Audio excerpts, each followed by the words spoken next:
ನಮಸ್ಕಾರ. ಇದೀಗ ನೀವು ನೋಡ್ತಿದ್ದೀರಾ ಉಪ್ಪೆ ನ್ಯೂಸ್. ನಾನು ನಿಮ್ಮ ಪ್ರಿಯಾ. ರಾಷ್ಟ್ರೀಯ ಆರೋಗ್ಯ ಅಭಿಯಾನ, ಜಿಲ್ಲಾಡಳಿತ, ಜಿಲ್ಲಾ ಪಂಚಾಯತ್ ಬೀದರ್, ಎಲ್ಲ ಎನ್ಸಿಡಿ ಕೋಶ, ಜಿಲ್ಲಾ ಸರ್ವೇಕ್ಷಣಾ ಘಟಕ, ಜಿಲ್ಲಾ ಆರೋಗ್ಯ ಮತ್ತು ಕುಟುಂಬ ಕಲ್ಯಾಣ ಇಲಾಖೆ ಬೀದರ್ ವಿಶ್ವ ಕ್ಯಾನ್ಸರ್ ದಿನ 2024 ಆರೈಕೆ ಅಂತರವನ್ನು ಕಡಿತಗೊಳಿಸಿ ನಿವಾರಿಸುವುದು. ಜಿಲ್ಲಾಧಿಕಾರಿ ಶಂಕರಪ್ಪ ಬೊಮ್ಮ, ಡಾಕ್ಟರ್ ದಾನೇಶ್ವರ್ ನಿರ್ಗುಡೆ, ಟಿಎಚ್ಒ ಅಧಿಕಾರಿಗಳು ಬೀದರ್.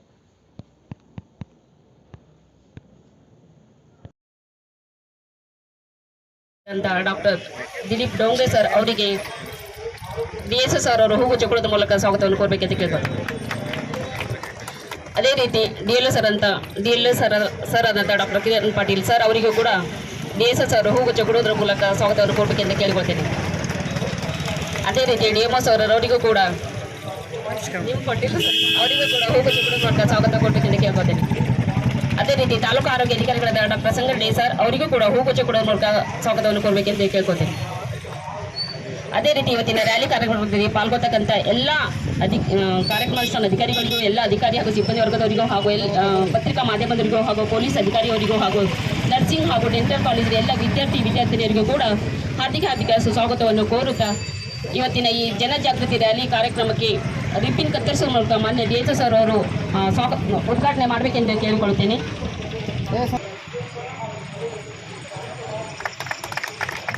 ಅದೇ ರೀತಿ ಹಸಿರು ಚೆಂಡ ತೋರಿಸುವುದರ ಮೂಲಕ ಉದ್ಘಾಟನೆ ಮಾಡಬೇಕೆಂದು ಮತ್ತೊಮ್ಮೆ ಕೇಳಿಕೊಳ್ತೇನೆ.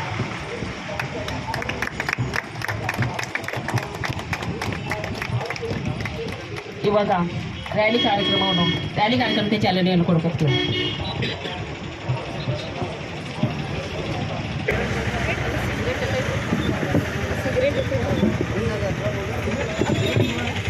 ಬರಬೇಕು.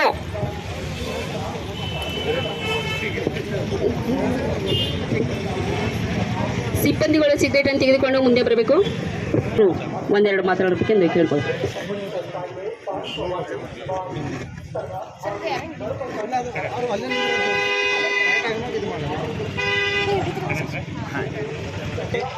ಈ ವರ್ಷವೂ ಕೂಡ ಫೆಬ್ರವರಿ 4ರಂದು ನಾವು ವಿಶ್ವ ಕ್ಯಾನ್ಸರ್ ದಿನಾಚರಣೆ ಆಚರಿಸ್ತೇವೆ. ಈ ವರ್ಷದ ವೇದವಾಕ್ಯ ಆರೈಕೆ ಅಂತರವನ್ನು ಕಡಿಮೆಗೊಳಿಸೋದು. ಪ್ರತಿ ವರ್ಷ ದೇಶದಲ್ಲಿ ಕ್ಯಾನ್ಸರ್ನಿಂದ ಸಾಯುವ ಜನಸಂಖ್ಯೆ 1 ಕೋಟಿಯಾಗಿರುತ್ತದೆ 2023ರಿಂದ. ಇದನ್ನು ಅಂದಾಜು 2030ರವರೆಗೆ 1,30,00,000 ಅಂದಾಜಿಸಲಾಗಿದೆ. ಸಾವುಗಳನ್ನು ಸಂಭವಿಸುವಂದು ಅಂದಾಜಿಸಲಾಗಿದೆ. ಮತ್ತು ಪ್ರತಿ ವರ್ಷ ಕ್ಯಾನ್ಸರ್ನ ಹೊಸ ಕೇಸುಗಳು 13,09,000 ಈ ವರ್ಷವಿವೆ. ಇನ್ನು 2025ರವರೆಗೆ ಇದರ ಪ್ರಮಾಣವನ್ನು 15,70,000ಕ್ಕೆ ಏರುವ ಸಂಭವ ಇರುತ್ತದೆ. ಅದೇ ರೀತಿ ಕರ್ನಾಟಕದಲ್ಲಿ ಪ್ರತಿ ವರ್ಷ 78,380 ಹೊಸ ಪ್ರಕರಣಗಳು ಕಂಡುಬರುತ್ತದೆ. ಪುರುಷರಲ್ಲಿ ಮೇನ್ಲಿ ಶ್ವಾಸಕೋಶ, ಜಠರ ಮತ್ತು ಬಾಯಿ ಕ್ಯಾನ್ಸರ್ ಮತ್ತು ಪ್ರೋಸ್ಟೇಟ್ ಜಾಸ್ತಿ ಕಾಣಿಸ್ತದೆ. ಮಹಿಳೆಯರಲ್ಲಿ ಸ್ತನ ಕ್ಯಾನ್ಸರು, ಗರ್ಭಕೋಶ ಮತ್ತು ಅಂಡಾಶಯ ಕ್ಯಾನ್ಸರ್ಗಳು ಹೆಚ್ಚಾಗಿ ಕಾಣಿಸ್ತವೆ. ಇದನ್ನು 1/3 ಕೇಸಸ್ಸು ನಾವು ಅರ್ಲಿ ಡಿಟೆಕ್ಷನ್ ಮಾಡಿ ಕಡಿಮೆ ಮಾಡ್ಬೋದು. ಮತ್ತು ಇನ್ನೂ 1/3 ಕೇಸಸ್ಸು ಕರೆಕ್ಟಾಗಿ ಪ್ರಾಂಪ್ಟ್ ಟ್ರೀಟ್ಮೆಂಟ್ ಮಾಡಿದ ಮೇಲೆ ಆ ಸಾವುಗಳನ್ನು 1/3% ಎಂಬುದು ಕಡಿಮೆಗೊಳಿಸ್ಬೋದು. ಕಾರಣಗಳು ಏನು ಕ್ಯಾನ್ಸರ್ ಆಗ್ಲಕ್ಕ ಅಂತಂದ್ರೆ ಅತಿ ಹೆಚ್ಚು ತೂಕ ಉಳ್ಳವರು, ಒಂದು ಕಡಿಮೆ ಪ್ರಮಾಣದಲ್ಲಿ ತರಕಾರಿ ಅಥವಾ ಹಣ್ಣು ಸೇವನೆ ಮಾಡೋದ್ರಿಂದ ಕ್ಯಾನ್ಸರ್ ಆಗುತ್ತೆ. ಮತ್ತು ಕಡಿಮೆ ದೈಹಿಕ ಚಟುವಟಿಕೆ ಮಾಡುವವರಲ್ಲಿ ಈ ಕಾಯಿಲೆ ಕಾಣಿಸ್ತದೆ. ಮತ್ತು 4ನೇ ಕಾರಣ ಏನಂದ್ರೆ ತಂಬಾಕು ಸೇವನೆ, 5ನೇ ಕಾರಣ ಮದ್ಯಪಾನ, ಮತ್ತು ಇದಲ್ಲದೆ ಕ್ಷಕಿರಣ, ಅಲ್ಟ್ರಾ ರೇಡಿಯೋಗ್ರಾಫು, ವಾಯುಮಾಲಿನ್ಯ ಮತ್ತು ಗೃಹ ಬಳಕೆ, ಇವು ಕಟ್ಟಿಗೆ ಇದ್ದಲು ಅದು ಯೂಸ್ ಮಾಡೋದ್ರಿಂದ ಕ್ಯಾನ್ಸರ್ ಆಗ್ತದೆ ಅಂತದ್ದು. ಯಾವ ಥರ ನಾವು ಈ ಕ್ಯಾನ್ಸರ್ ಮುಕ್ತಗೊಳಿಸಬೇಕು ಅಂತಂದ್ರೆ ಎಲ್ಲ ಜನರಿಗೆ ಇದರ ಬಗ್ಗೆ ಅರಿವು ಕೊಡಬೇಕು ಮತ್ತು ಶೀಘ್ರದಲ್ಲಿ ಪತ್ತೆ ಹಚ್ಚಬೇಕು. ಪ್ರಾಂಪ್ಟಾಗಿ ಟ್ರೀಟ್ಮೆಂಟ್ ಕೊಟ್ಟರೆ ಇದರಲ್ಲಿ ಕ್ಯಾನ್ಸರ್ ಬಂದಲ್ಲಿ ಸಾವಿನ ಪ್ರಮಾಣವನ್ನು ಹೆಚ್ಚಿಸಬಹುದು, ಅವರ ಆಯುಷ್ಯವನ್ನು ಹೆಚ್ಚು ಮಾಡ್ಬೋದು ಅಂತಂದು 2 ಮಾತು ಹೇಳಿ ನನ್ನ ಮಾತು ಮುಗಿಸ್ತೀನಿ. ನನ್ನ ಹೆಸರು ಡಾಕ್ಟರ್ ಶಂಕರಪ್ಪ ಬೊಮ್ಮ ಅಂತ, ಡಿಸ್ಟ್ರಿಕ್ಟ್ ಸರ್ವೆಲೆನ್ಸ್ ಆಫೀಸರ್. ಈಗ ಇದು ಜಾಥಾ ಪ್ರತಿ ವರ್ಷದಪ್ಪಲೆ ನಮ್ಮ ಸಿಬ್ಬಂದಿಯವರು, ಎಲ್ಲ ಡೆಂಟಲ್ ಕಾಲೇಜಿನವರು, ಎಲ್ಲ ಕಾಲೇಜಿನ ವಿದ್ಯಾರ್ಥಿಗಳು, ನರ್ಸಿಂಗ್ ಕಾಲೇಜಿನ ವಿದ್ಯಾರ್ಥಿಗಳನ್ನು ಕೂಡಿಕೊಂಡು ಈ ಜಾಥಾವನ್ನು ಆಯೋಜನೆ ಮಾಡಿದ್ದೆವು. ಎಲ್ಲರಿಗೆ ಈ ಕಾರ್ಯಕ್ರಮಕ್ಕೆ ಬಂದಿದ್ದ ಸಲುವಾಗಿ ನಮ್ಮ DHO ಸರಿಗೆ, ಎಲ್ಲ ಪ್ರೋಗ್ರಾಮ್ ಆಫೀಸರು ಮತ್ತು ಎಲ್ಲ ಸಿಬ್ಬಂದಿಗಳು ಮತ್ತು ಎಲ್ಲ ಮಕ್ಕಳಿಗೆ ಮತ್ತು ಎಲ್ಲ ಕಾಲೇಜಿನ ದವರನ್ನು ಧನ್ಯವಾದ ತಿಳಿಸ್ತೀನಿ. ನನ್ನ ಹೆಸರು ಡಾಕ್ಟರ್ ಶಂಕರಪ್ಪ ಬೊಮ್ಮ ಅಂತ, ಡಿಸ್ಟ್ರಿಕ್ಟ್ ಸರ್ವೆಲೆನ್ಸ್ ಆಫೀಸರ್ ಬೀದರ್. ವಿದ್ಯಾರ್ಥಿಯಿಂದ ಎಲ್ಲ ಪ್ರೋಗ್ರಾಮ್ ಆಫೀಸರೇ ಮತ್ತು ಎಲ್ಲ ಸಿಬ್ಬಂದಿಯವರೇ ಮತ್ತು ಮಾಧ್ಯಮದ ಪ್ರತಿನಿಧಿಗಳಿಗೆ ನನ್ನ ನಮಸ್ಕಾರಗಳು. ಪ್ರತಿ ವರ್ಷದಂತೆ ನಾವು ಈ ವರ್ಷವೂ ಕೂಡ ಕ್ಯಾನ್ಸರ್ ಜಾಗೃತಿ ಕಾರ್ಯಕ್ರಮ ನಡೆಸ್ತಾ ಇದ್ದೇವೆ. ಇದು ಜಿಲ್ಲಾ ಮಟ್ಟದಲ್ಲಿ, ಪ್ರಾಥಮಿಕ ಆರೋಗ್ಯ ಕೇಂದ್ರದಲ್ಲಿ, ತಾಲೂಕಾ ಮಟ್ಟದಲ್ಲಿ ಎಲ್ಲ ಕಡೆ ನಡೆಯುತ್ತೆ. ಈ ಕ್ಯಾನ್ಸರನ್ನು ಮಾರಕ ರೋಗ ಯಾಕೆ ಬರುತ್ತೆ, ಇದರ ಬಗ್ಗೆ ಜನರಲ್ಲಿ ಅರಿವು ಮಾಡ್ಕೊಳ್ಳೋದು ಇದು ಮುಖ್ಯ ಉದ್ದೇಶ.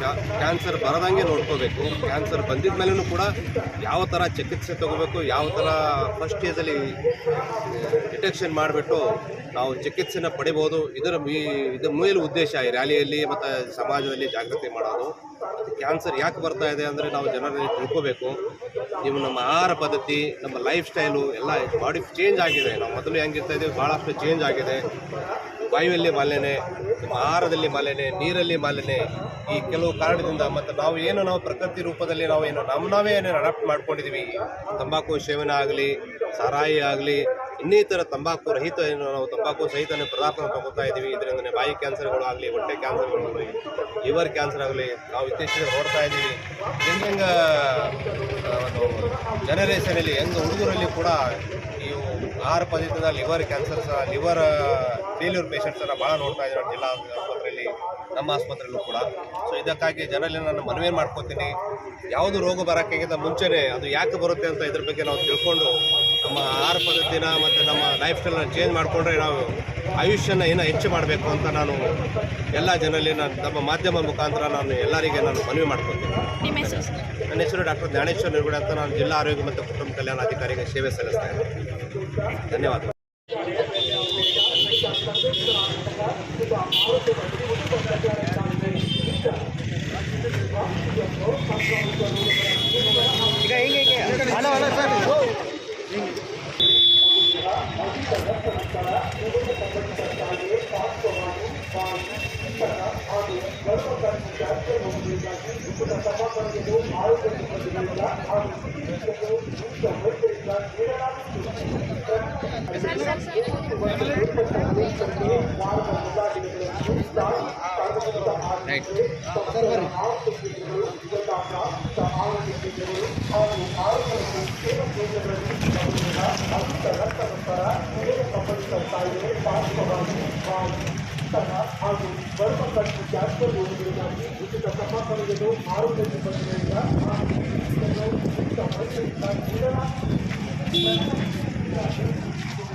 ಬಾಯಿ ಸ್ತನ ಹಾಗೂ ಗರ್ಭಕಂಠ ಕ್ಯಾನ್ಸರ್ ರೋಗಗಳಿಗಾಗಿ ಉಚಿತ ತಪಾಸಣೆಯನ್ನು ಆರೋಗ್ಯ ಸಿಬ್ಬಂದಿಗಳಿಂದ ಹಾಗೂ ಚಿಕಿತ್ಸೆಯನ್ನು ನುರಿತ ವೈದ್ಯರಿಂದ ನೀಡಲಾಗುತ್ತದೆ.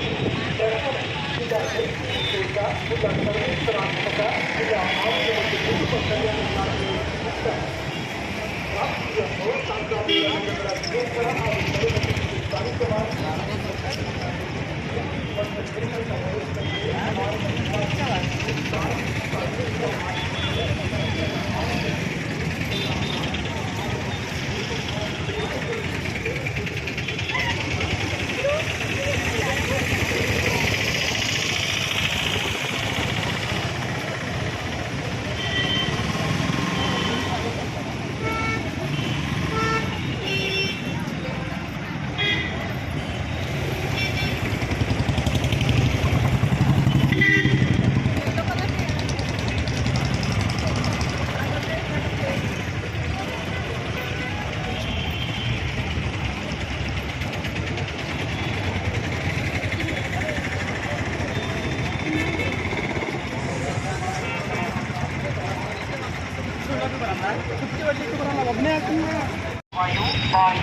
ಸ್ತನ ಹಾಗೂ ಗರ್ಭಕಂಠ ಕ್ಯಾನ್ಸರ್ ರೋಗಗಳಿಗಾಗಿ ಉಚಿತ ತಪಾಸಣೆಯನ್ನು ಆರೋಗ್ಯ ಸಿಬ್ಬಂದಿಗಳಿಂದ ಹಾಗೂ ಚಿಕಿತ್ಸೆಯನ್ನು ನುರಿತ ವೈದ್ಯರಿಂದ ನೀಡಲಾಗುತ್ತದೆ.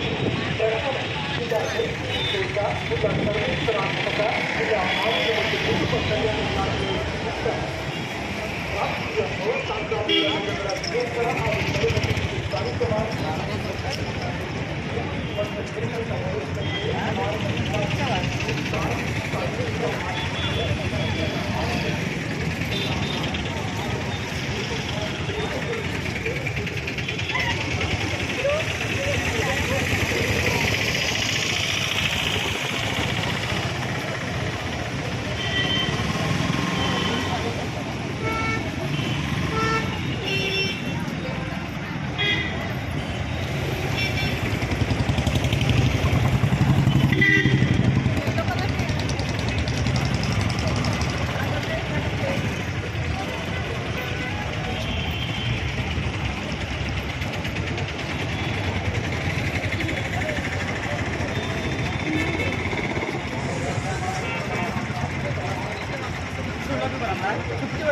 ಒಬ್ಬನೇ